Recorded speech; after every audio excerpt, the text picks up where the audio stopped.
Welcome back to our channel Bezwadi and cooking corner. Hi అండి, నేను మీ సునీత. అందరూ ఎలా ఉన్నారు? బాగున్నారా?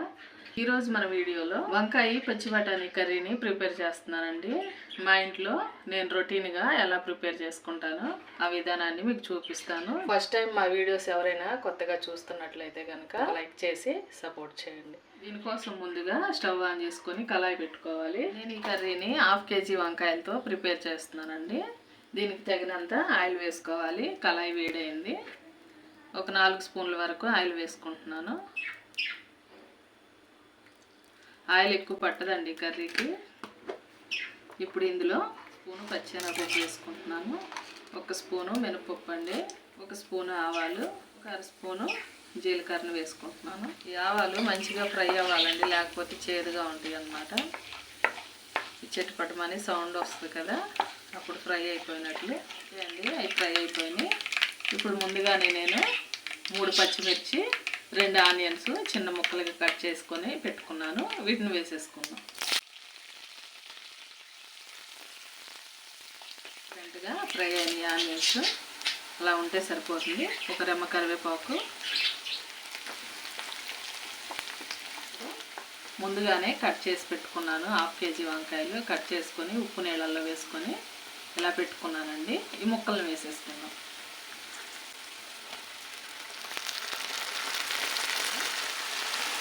ఒక చిన్న ప్యాకెట్ పచ్చి బఠానీలు అండి, ఇవి కూడా ఉడకాలి కదా, వీటిని కూడా వేసేసుకున్నాం. ఇప్పుడు ఈక్వల్గా 2 ఉడికిపోతాయండి. కలిపేసుకున్నాం కదా, ఒక 5 నిమిషాల పాటు మూత పెట్టుకొని ఉడికించుకున్నాము. 5 నిమిషాల తర్వాత మళ్ళీ చూపిస్తాము. 5 నిమిషాల తర్వాత ఒకసారి చూద్దామండి. చూసారు కదా, చక్కగా ఉడికిపోయింది. వంకాయ చాలా తొందరగా ఉడికిపోయిందండి. ఇప్పుడు 1½ స్పూను అల్లం వెల్లుల్లి పేస్ట్ వేసుకున్నాము.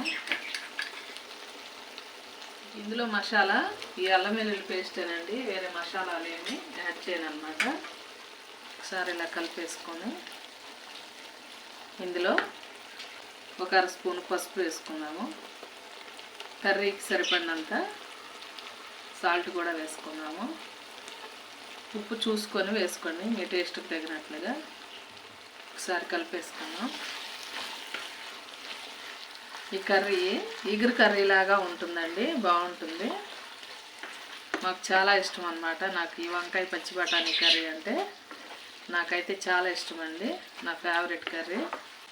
చూసారు కదా, ఇలా నీట్గా కలిపేసుకున్నాను. మళ్ళీ 1 నిమిషం మూత పెట్టుకొని ఉడికించుకున్నాం. ఒకసారి చూద్దామండి.